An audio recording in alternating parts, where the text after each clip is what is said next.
శ్రీవారు అని పిలుచుకుంటూ ఆ శ్రీవారి ప్రసాదాన్ని చిటికెడంతా తిన్నా ఒక భక్తిభావంతో తన్మయం చెందే ఈ హిందూ ప్రజలందరూ కూడా, యావత్ భారతదేశంలో ఉన్న ప్రజలందరూ కూడా ఒక్కసారి నిద్రపోయి ఇలాంటి కలుషితమైన ప్రసాదాన్ని ఈ 5 సంవత్సరాల పాటు మేము తిన్నామా అని చెంపలేసుకొని ఆ యొక్క గుడి లేకపోతే వాళ్ళ ఇంట్లో ఉండే దైవ మందిరం దగ్గర క్షమాపణ కోరమని పదే పదే వేడుకుంటున్న సందర్భాలు మనం చూస్తున్నాము. మరి దాంట్లో భాగంగానే ఎన్డీఏ కూటమిలోని డిప్యూటీ సీఎం శ్రీ పవన్ కళ్యాణ్ గారు ప్రాయశ్చిత్త దీక్ష తీసుకుంటూ ఈ యొక్క ఆంధ్ర రాష్ట్రంలో ఉన్న అన్ని దేవాలయాల్లో కార్యకర్తలు, హిందువులు, హిందూ బంధువులు, హిందూ సోదరులందరూ కూడా ప్రతిరోజు నిత్యం పూజలు, హోమాలు, యజ్ఞాలు, జపాలు చేస్తూ ఈ ప్రాయశ్చాన్ని చేయమని కోరుకుంటూ జరుగుతుంది. మరి వాళ్ళ కనకదుర్గ దేవాలయంలో కానీ, తిరుమల తిరుపతి దేవాలయంలో అన్ని చాట్ల కూడా జరిగిన అపచారానికి ప్రాయశ్చిత్తం చేసుకుంటూ అనేక పూజలు చేస్తున్నారు. మేము ఒకటే అడుగుతున్నాం, అయ్యా జగన్మోహన్ రెడ్డి గారు, మీరు అన్యమతస్థులు, మీ మతాన్ని మీరు ఎంత గౌరవించుకుంటున్నారో హిందూ ధర్మాన్ని, హిందూ వ్యక్తుల్ని కూడా మీరు అదే విధంగా గౌరవించుంటే బాగుండేది. మేము ఏదో రివర్స్ టెండర్ పేరుతో తక్కువకే ఈ యొక్క ఆవు నెయ్యి తెచ్చామని చెప్పి చేప నూనెని తీసుకొచ్చి మాకు అంటగట్టి ఒక జంతు కొలేబరాలతో ఉన్న కొవ్వు వీడితో ఉన్న నూనె, అది నెయ్యి కాదు నూనెని తీసుకొచ్చి ఒక్క లడ్డు ప్రసాదంతో పాటు తిరుమల తిరుపతి దేవస్థానంలో రోజు జరిగే నిత్య కైంకర్యాల్లో వాడే ప్రసాదాలన్నింటిలో కూడా కలుషితం అవటం మా మనోభావాలు దెబ్బతింటున్నాయి. ఈ సందర్భంగా మేము ఒకటే ప్రశ్నిస్తున్నాం, స్వరూపానంద స్వామి గారు మీకు ఆధ్యాత్మిక గురువులు, అట్లానే మరి మాట్లాడితే మీరు వైజాగ్ వెళ్ళి ఆయన ఆశ్రమంలో అనేక రకాల సలహాలు తీసుకుంటుంటారు. మరి దీనికి అల్టిమేట్గా ఆ స్వామీజీ కూడా దీనికి సమాధానం చెప్పాలి. జగన్మోహన్ రెడ్డి గారు హిందువు అని చెప్పి మీరు అనేక సందర్భాల్లో ప్రకటన చేస్తూ ఆయన రాగానే ముద్దాడి నేను ఈయనకి శిష్యుడిగా గురువుగా ఉన్నందుకు ఆనందపడుతున్నాను అని అనేక సందర్భాల్లో చెప్పారు. మరి ఆయన ఆశ్రమాన్ని, ఆయన పుట్టినరోజును కూడా అధికారికంగా చేశారు.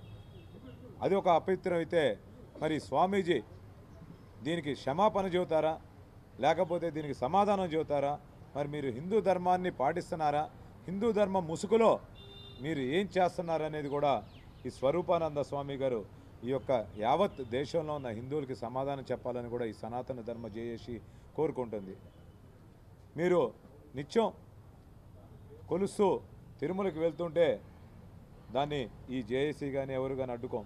మీరు కానీ కొత్తగా ఎప్పుడు లేని విధంగా మేము అలిపిరి మెట్ల మార్గం మీద వెళ్ళి దర్శనం చేసుకుంటున్నాం అన్నారు.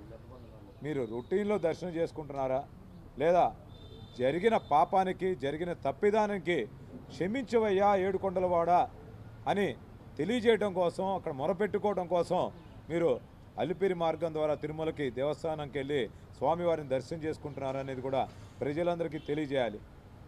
మా హిందూ ధర్మంలో తెలుసో తెలియకో అపచారం జరిగితే క్షమించవయ్యా అని వేడుకుంటూ ఉంటాము.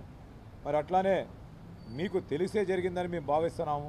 మీ మనస్సాక్షి తెలియలేదనుకొని కూడా భావిస్తుంటే మీరు తక్షణం హిందువులందరికీ కూడా క్షమాపణ చెప్పి ఈ యొక్క తిరుమల తిరుపతి దేవస్థానంలో డిక్లరేషన్ మీద సంతకం చేసి అక్కడ ఏదైతే ప్రాయశ్చిత్తానికి సంబంధించిన యజ్ఞాలు, లేకపోతే హోమాలు, జపాలు, పూజలు ఏదైతే ఉన్నాయో వాటిని అన్నిటినీ కూడా మీరు స్వీకరించి ఆచరించాలని కోరుకుంటున్నాం.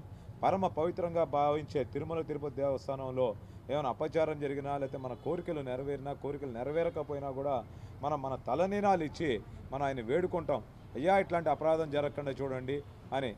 అయ్యా జగన్మోహన్ రెడ్డి గారు, మీరు హిందూ మానవభావాలను దెబ్బతీయకుండా, మీరు హిందువులు కాబట్టే వెళ్తున్నారని మేము అందరం నమ్ముతున్నాం కాబట్టి తలనీనాలు ఇచ్చి అక్కడ జరిగే ఏదైతే శాశ్వతంగా జరగాల్సిన పూజ కార్యక్రమాలు ఏదైతే ఉన్నాయో అక్కడ డిక్లరేషన్ మీద సంతకం చేసి మీరు ఈ వెంకటేశ్వర స్వామి మీద పశ్చాత్తాపంతో అది క్షమించమని కోరాలని కూడా మేము కోరుకుంటున్నాము.